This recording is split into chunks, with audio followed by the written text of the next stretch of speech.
I coached a young man one time, and his money situation didn't look bad. And I got to thinking, where is all this money going? And I just said, do you drink coffee?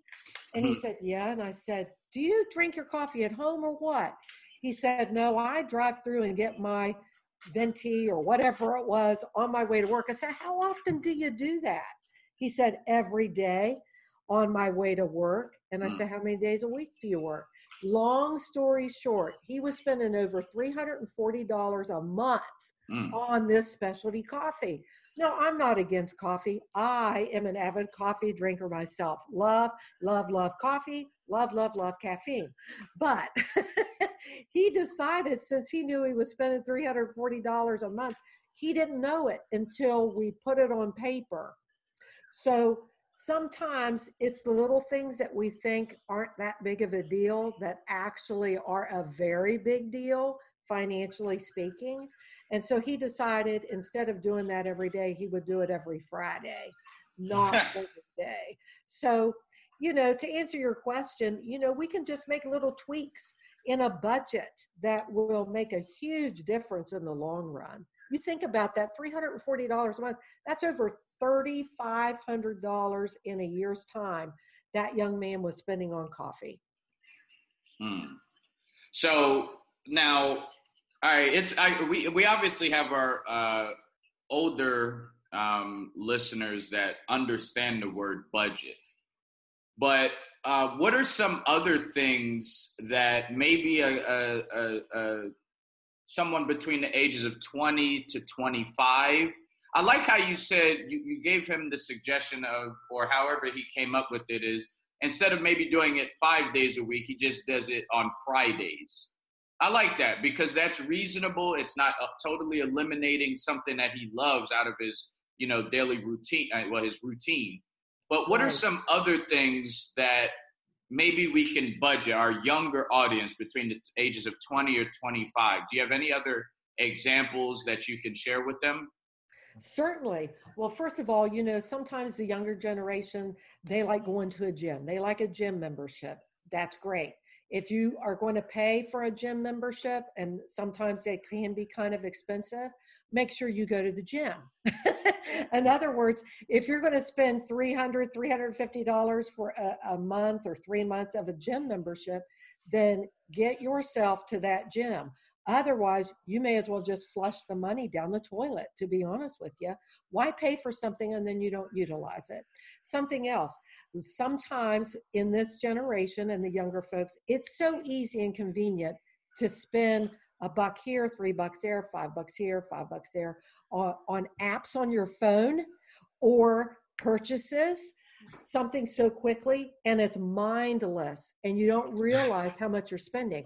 So I would recommend, first of all, if you're downloading apps and you're buying those, use them. Secondly, put a limit on it. Maybe you decide, okay, I'm only going to spend $25 this month on going online or apps or what have you, that kind of thing. Coffee is another big thing with the younger generation. Smoothies, different things like that. Like I said, sometimes it's not the big things that get us financially. It's the little foxes that spoil the vine, so to speak. It's the $5 here, the $10 there. How many games do you possibly need on that phone or iPad? Right? Absolutely. Or upgrades, that kind of thing.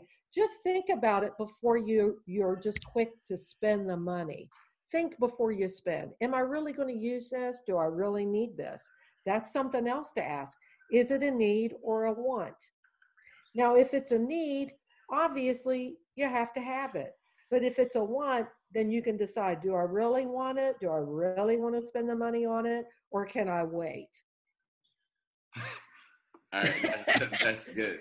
And now that you said the word $10, let's get into this. A lot of people do want to get into real estate, including myself. We hear about buying, selling, flipping, wholesaling. We hear about all these things, but oftentimes we find it to not be true. We find it to be harder than what people explain it to be.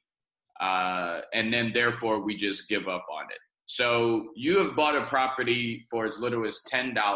I'm 100% sure people come up to you in the airports, at your conferences, but we also want to know, how did you buy a property for $10? Oh, I love that question. This is phenomenal. All right. Well, first of all, it's all in my book called You Can Do It. That's all on real estate, flipping, buying, all of it, rentals, all of it. You can do it. So to answer your question, every state in the continental United States has what they call a state auditor office. And the state auditor office has a multiple things that they have to do. But one of the things they do is they end up acquiring properties after a period of time after the real estate taxes haven't been paid. And that can be for a variety of reasons. It's not always that these people are bad and didn't pay their taxes. Maybe it was somebody older and they didn't have any heirs. There's a variety of reasons. But the state auditor office takes possession of these properties because property taxes weren't paid. Well, every year in my state, and this can vary in whatever state you're living in. So just call the state auditor office and find out when they do it in your state. But in my state, they have an auction every year in every county, and there's 55 counties. So they will post about 30 to 45 days prior to the auction sale, and they will post a PDF file of pages and pages of properties. They'll give the name, they'll give the map, they'll give a little bit of information, and then you have to do your due diligence and actually go look at the property and make sure that you're not buying a pig in a poke, so to speak. You want to set your eyes on it. What does the roof look like? Is it just a lot? You know, is it a property that has a house or some kind of building on it? And so you bid on it. And in my state, they start at $10. That doesn't mean every property is going to sell for that. Sometimes they go thousands, depending on what kind of condition it's in. But I'm going to tell you what I told myself after I made this mistake. When I started this, I'm a type A personality. I'm not one to wait, right? So I go to this auction the very first time, and I got excited, and I started holding my number up. And I knew the vicinity of this property, but I did not lay my eyes on it beforehand. You know what happened. So I raised my number up. I buy this property for $10. Nobody bids against me. And I thought, yay, me, I bought a property for $10. And there's a little bit of process with an attorney doing the title deed work and that kind of thing. And long story short, I got the deed. After I got the deed, I thought, I better go find out where this property is. So I did. And it was a mobile home with a large padlock on it and a very large sign that said, "Do not enter." This was a meth house. And I thought, oh, Lord, what am I going to do? Because I don't want to move you. And so what I did was I went on Facebook yard sale sites, because anything you post on there is free. I took pictures. I took a picture of the tax map. And I was very honest and said, I am selling this mobile home and the lot, but it is uninhabitable. You can't live in this mobile home. It was a meth house. It needs removed. But you're buying this and the lot. And long story short, I sold it and I made money. Wow. So don't do what I did, though. From then on, I set eyes on the property before I bid. That's funny. But I made money, so that was good. I can imagine you at the auction, like, these fools, nobody bet against me. Yeah. I got y'all. Yeah. All right. Yeah. So let's talk about flipping. And for, again, guys, You Can Do It by Karen Ford. Is that also on Amazon as well, Karen? Yes, it is. All right. Absolutely. So we'll get the link for that as well. With flipping properties, is now the season for buying and selling flipping properties. Many people say that we're in a recession right now. How is the real estate market right now? Real estate market for me is great because right now this is a win situation for me because I can buy properties for pennies on the dollar. And you may be able to do that as well, because some people have found themselves in a predicament. And so some people are not buying. I'm buying. Now, you can flip, you can do your fixing up, you can flip it, because by the time the fixing up occurs, and I'm thinking, a month to 3 months, and then get it on the market, I generally don't list my properties with a real estate agent. I sell them myself.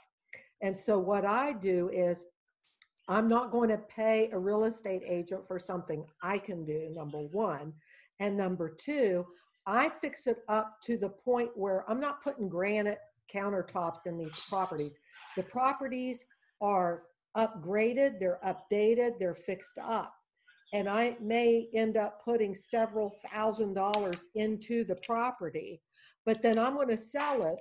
And I'm not going to sell it as if the real estate agent was selling it. I'm going to sell it where I'm going to make a profit, but it's going to be a win situation for the buyer as well, because they're not going to spend, hundreds of thousands of dollars on this house. They're going to spend money on the house where I'm going to make a profit, but it's going to be beneficial to them as well, because they're not going to pay as much as they would if I listed it with a realtor. So now's a great time to buy properties. And you can buy properties and then maybe you just, clean it up, slap a coat of paint on it, just enough to where you get some interest, and let somebody else come in to do the flipping. You sell it to where you make a profit, but it's low enough for the buyer to think, wow, I can just go ahead and buy this. I'm still going to make a profit, but it's going to be beneficial to them because they're not spending an exorbitant amount of money on the property to where it's feasible for them to potentially flip it. So I've done it both ways. I'll buy the property, clean it up, and sell it to somebody that's going to flip it or live in it. They'll do the fixing up, or I'll go in and I'll do the fixing up and flip it myself. Okay. But I don't list it with a realtor.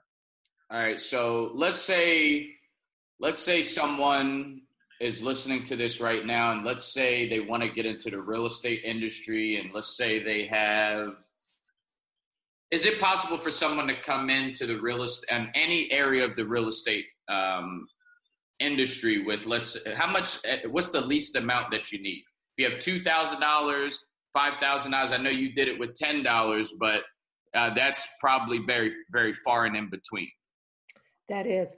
I would have to say, and depending on your location, I would say you would want somewhere between $2,000 and $5,000. Cash. Yes, cash. Okay. Because you're going to want to buy a property. There's foreclosures out there. Right now, not a lot of people are buying, so it's a win situation. Well, to answer your question, I'd say somewhere between 2,000 and 5,000, because unless you're going to do the work yourself, you're going to have to buy the property, get the deed, and then you're going to either just put some paint, lipstick on it and rouge on it and sell it for somebody else to flip, where you're going to sell it to them for a profit, but it's low enough for them to do what they want to do with it. Or you may end up needing a little bit more money to do a little bit more to the property so that you can flip it. It all depends on the condition of that property. I've bought properties where all I had to do was paint the interior, and then I was able to flip it. I was able to sell it.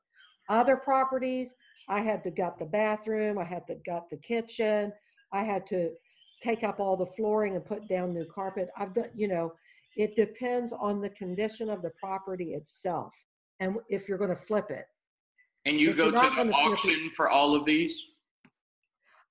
No, actually, I bought from the state auditor auction, but I've also bought foreclosed properties as well.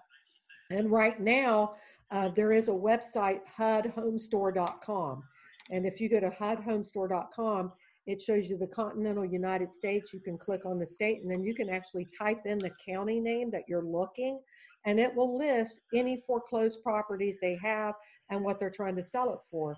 Now, my brother and I also have a business with properties together, and we actually bought a foreclosed home. We put an offer on it. They said, no, we can't take it. We can't take that offer.